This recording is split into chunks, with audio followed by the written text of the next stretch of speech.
maybe they lay eggs or. Okay. So everybody are waiting here to probably hear Klaus talk after 20 minutes, so I will take 20 minutes, but I am going to talk about very interesting aspect, how our lung clears nanoparticles. You know, we are breathing every day. And do you know in every cubic centimeter of air, we are having even the cleanest air we are having in this atmosphere is having 20,000 nanoparticles. And the numbers of nanoparticles varies from 20,000 to 100,000. So they are getting deposited into our lung, and our lung is having 120 square feet of space. So it's a humongous space, and it's settling on lung. And so there is a mechanism inside our body to clear it from lung. That's how we are not getting any toxicity, and it is very much efficient. Otherwise, our lung will be full of nanoparticles. So first, to establish that we have started our experiment with intravital microscopy. This is the work which Pascal has done. He is a fellow from Switzerland. He is not here. He has gone back, but he has done tremendous work on this aspect. He has established the intravital imaging with an inverted microscope. And the way he has done is with a partial liquid ventilation with perfluorocarbon. And the mice lung was insulated with nanoparticles containing nanoparticles mixed with perfluorocarbon, and then the mice were ventilated with partial liquid ventilation. And this is a homemade chamber. This is, we have printed, he has designed it and printed it in the 3D printing facility, and this is used as a stage. And we have used a 40x immersion or water immersion objective to image the mice under, this is a condition we have used to image the mice. Here I will show you how the particles are reducing, how they are getting reduced from lung over time. So basically before instillation, this is an area we have captured. This is by the autofluorescence of alveoli. This we have captured by a, we have focused the plane with a resonance scanner, and then we have acquired three-dimensional sections, and we have acquired the sections with time. Otherwise, you know there is bleaching problem. So we need to make sure that everything's having in focus, and we are actually collecting the data in the same thickness and in the same place. So every 5 minutes we have acquired the images, and you see the red color is the nanoparticle. Just after installation, this is within 2 minutes, they are settling down on the alveolar space, in the alveolar space, and see how they are getting disappeared over a period of 1 hour. In the next slide, I'm going to show you how they are getting reduced, what's the time course of reduction.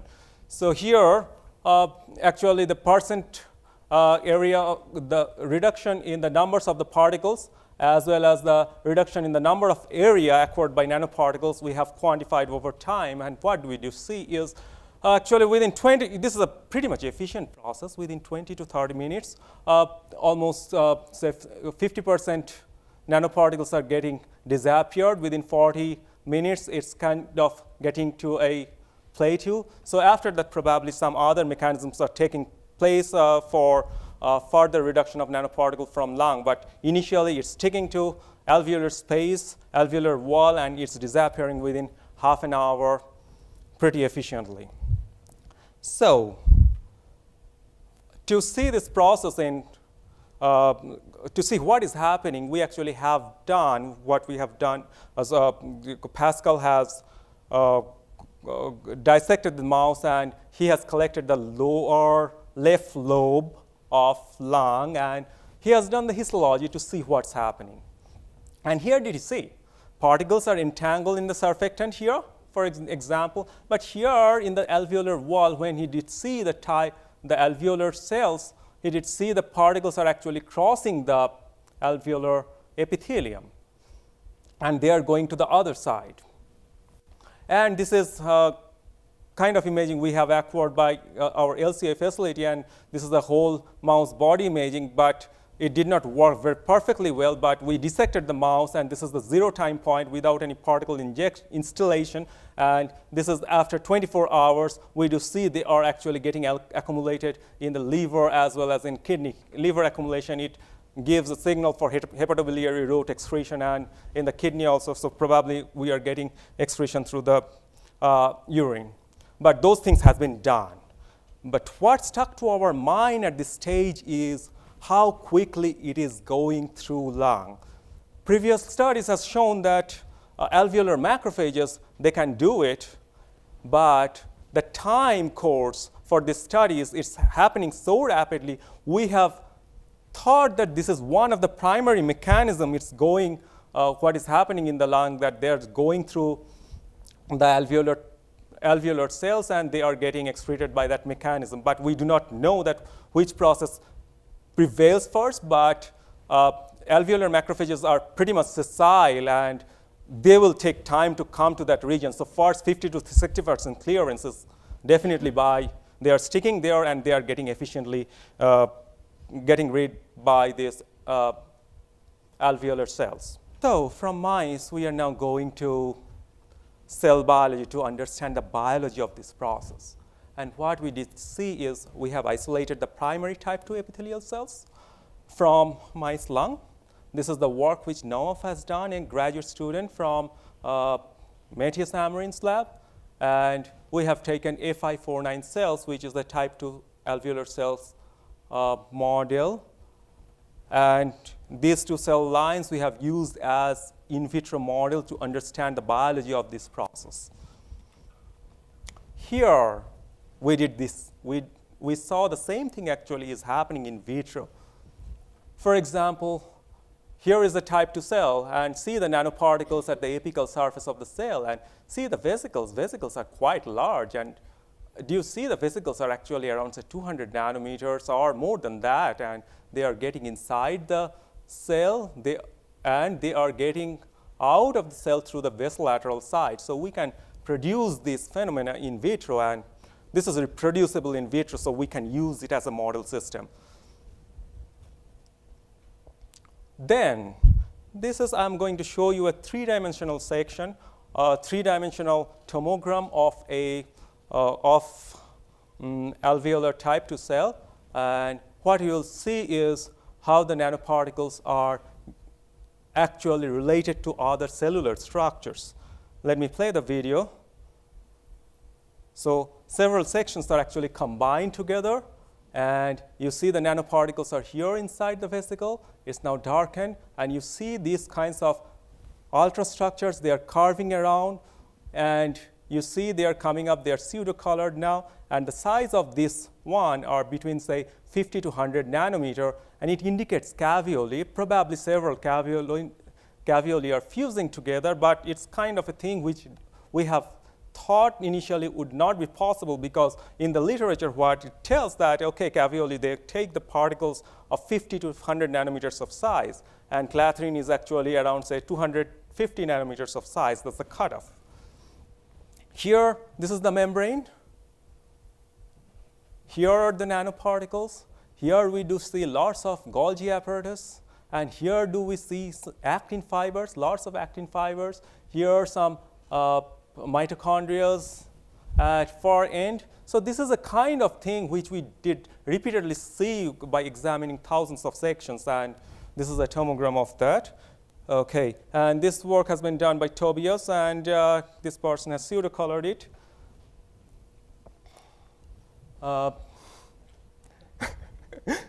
So yeah, so the mechanisms of uptake in the literature, what it tells that we are having several mechanisms of uptake. Bigger particles or bigger structures can get uptaken by phagocytosis.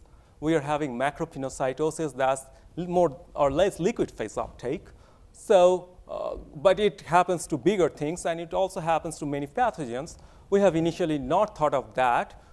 And clathrin-coated vesicles, it could be a possibility for up to 250 nanometers, caveoli 50 to 100.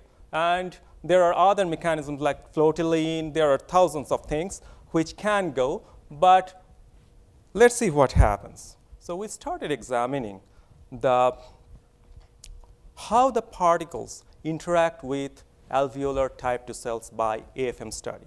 This work has been done by Sarah, a graduate student from Matthias, and Noah.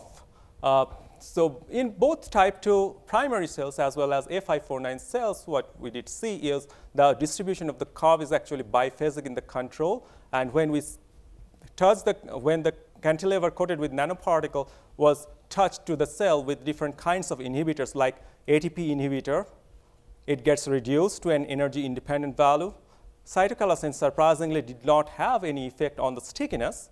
MBCD, a lipid raft disruptor, reduced it.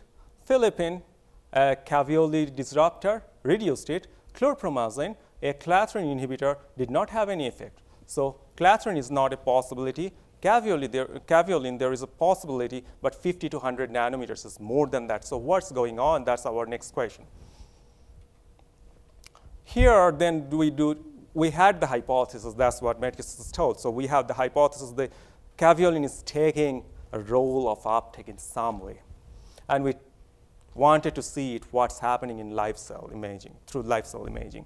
So right are the nanoparticle agglomerates, and here these are the cells which has been transfected with M-cherry caveolin. They are pseudocolored.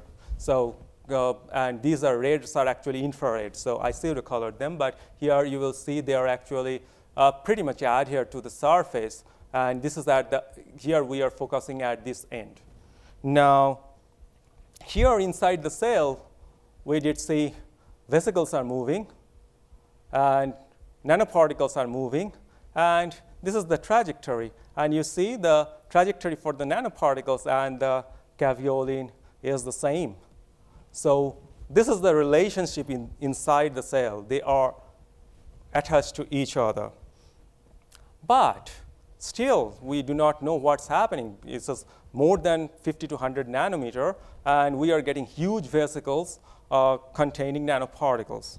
So we thought to elucidate the possibility of macropinocytosis, because macropinocytosis is that can capable to take the particles of bigger size, but not bigger size. Here we are actually examining the agglomerates. So it's kind of pseudo bigger size, but if that thing is happening here. So here we did see is actually if we play it, we have used a marker for macropinocytosis, and we have focused the cells at the apical side, and we did see the nanoparticles are getting captured by rabancarin containing vesicle. Rabancarin is a marker for macropinocytosis. Now, inside the cells, actually they are moving together.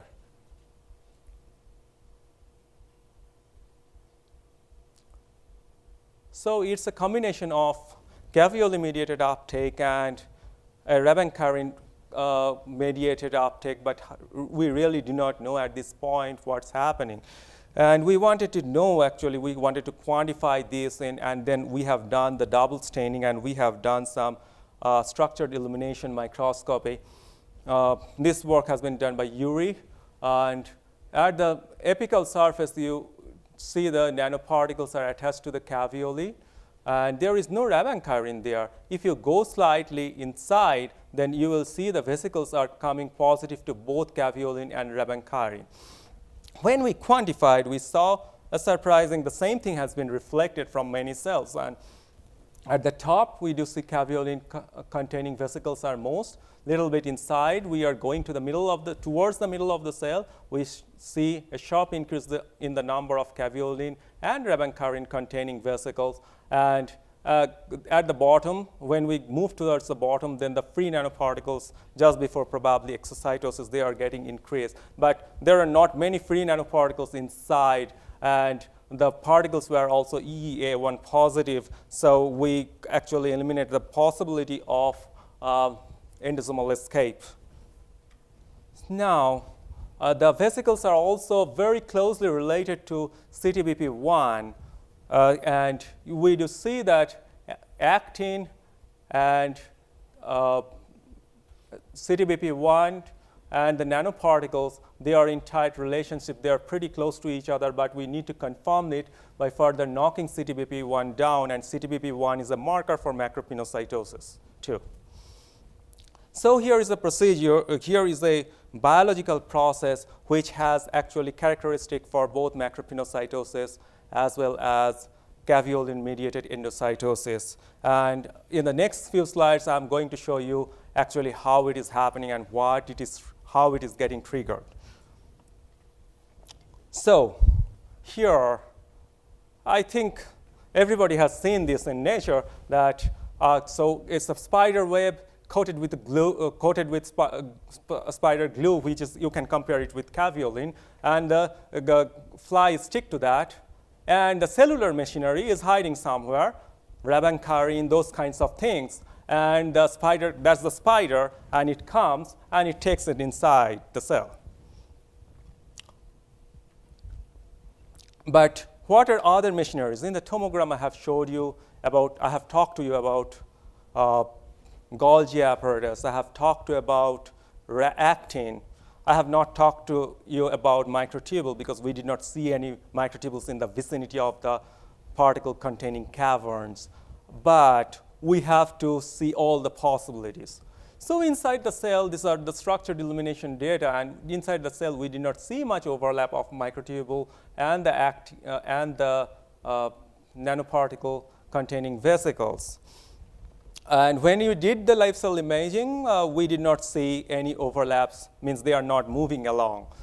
And whereas in the case of actin, actually they are pretty close, and they are actually kind of attached at the side, which we did see in the electron microscopy. They are at the side, not above that, but they are kind of at the other side, and there is no, but the exocytosis that is happening at the basolateral side, so definitely they are not undergoing degradation. So they are not getting undergone LAMP1 positivity, which is actually an indication of lysosomal fusion. And here is an example of actin-dependent internalization. See the nanoparticle at the surface at the DIC, and this is the red one. And you see this one, is attached to this fiber. This is a couple of sections I have taken by a piezo stage, and then I have sandwiched them in the same plane. Maybe 5 sections I have taken, because everything, if I want to do everything, means from top to bottom of the cell, actually you will photobleach the cells. Then we have to move to lattice sheet microscopy. We do not have that capability. But you can clearly see that particles are they are attached to one actin fiber. They're trying to get transferred to another actin fiber, but they could not. But eventually, this fiber helps this other fiber, and oh, it's coming here. Come on, see here, this going inside. And this is the basolateral side. And you can follow the trajectories, how the particles are getting rapidly moving on the actin fibers, and they are getting excreted. Last few days data, actually, you have found that the exocytosis is actually, it's dependent on, what is blebistatin? It's dependent on myosin type 2. And when we treat the cells with blebistatin, actually, you will get huge amounts of particles in the cell. So endocytosis, this uptake is not getting prevented, but you are actually preventing exocytosis. So we are actually accumulating tons and tons of nanoparticles inside the cell. So here, let's talk about the trans-Golgi apparatus and the nanoparticles. And we do see, we have stained this one with wheat germ agglutinin, which is a marker for trans-Golgi. Not a specific one. With the specific one, I am going to show you, but the point is actually trans-Golgi apparatus is moving with the nanoparticle containing vesicles. And we also stain the cells with trans-Golgi stain, but they are not going to ER or the trans-Golgi apparatus inside, means the Golgi apparatus inside the cell, but they are actually at the periphery of the cell. These two kinds of vesicles, they are moving along, and then the exocytosis is happening. This is actually inside the cell. This is at the middle of the cell. And in the next slide, I'm going to show how the exocytosis is happening with the help of RAB6A, which is a marker for exocytic trans-Golgi network. So here you see the green is the trans-Golgi and the red is the nanoparticle, and we do see them by TARF. and see how closely they are and how they are moving along. See the middle one, here, these two will come here. See, the red disappeared and the green disappeared at the other end. So that's how the exocytosis is happening. So we are describing a novel process. The normal caveolin-mediated endocytosis happens for 50 to 100 nanometers of particle, but here we are explaining a process which actually is for much bigger size agglomerates. This is 50 nanometers nanoparticles, but they are taken in agglomerate in huge numbers, and they are getting exocytosed. They are plain nanoparticles. They form readily agglomerate, but they are a specific representation of whatever environmental nanoparticles are. They are not monodispersible. So they kind of, if the surface is plain, they kind of clump together. And in the normal caveolar-mediated uptake, we do see dynamine-mediated cleavage. We did not see dynamine-mediated cleavage here. In spite of that, we actually did see, and we have to confirm that further, we did see CTBP1-mediated cleavage. And this is our model. So here at the surface, we are having multiple nanoparticles, tons of, and they what kind of do is they can create multi-point pressure. So the caveolin-mediated endocytosis starts at single fingers are caveolins. So you will see individual caveolins are forming there, but they are so close to each other, it actually triggers a caveolin and rabancarin-mediated endocytosis, which is actually, so at that stage, actually, caveolin-mediated uptake cannot take place, and rabancarin has to take over, and the vesicle looks like this, and it's getting surrounded by actin, and then this one is too wide to get spliced by dynamine. So CTBP1 comes and cleaves it. The size matters, so it gets cleaved from the plasma membrane, and then it goes through along the actin fibers, and through the transgolgi it gets transported, and the transgolgi network comes, and this too gets transported to the other side of the cell. So it's kind of, this is initial process, and it starts and it cannot get completed, so another engine starts, and both of the engines, it drives the nanoparticles in, and it goes inside and it attaches to the Golgi apparatus, and the Golgi apparatus gives the signal for exocytosis, and the exocytosis happens. And basically, these are the people who has done the work, these 4 people. Sarah is a graduate student. Pascal was a postdoc. Yuri is an ISI fellow of the university working with me now. Noaf is a graduate student. And thanks for the people who has given us resources like Jim Maggie, who has made $1 million microscope available through the facility to us to use it. Tobias has done this TM tomogram. He has pseudocolored it, and everybody has contributed. They are supplied the plasmids and live cell imaging tools. Thank you for listening.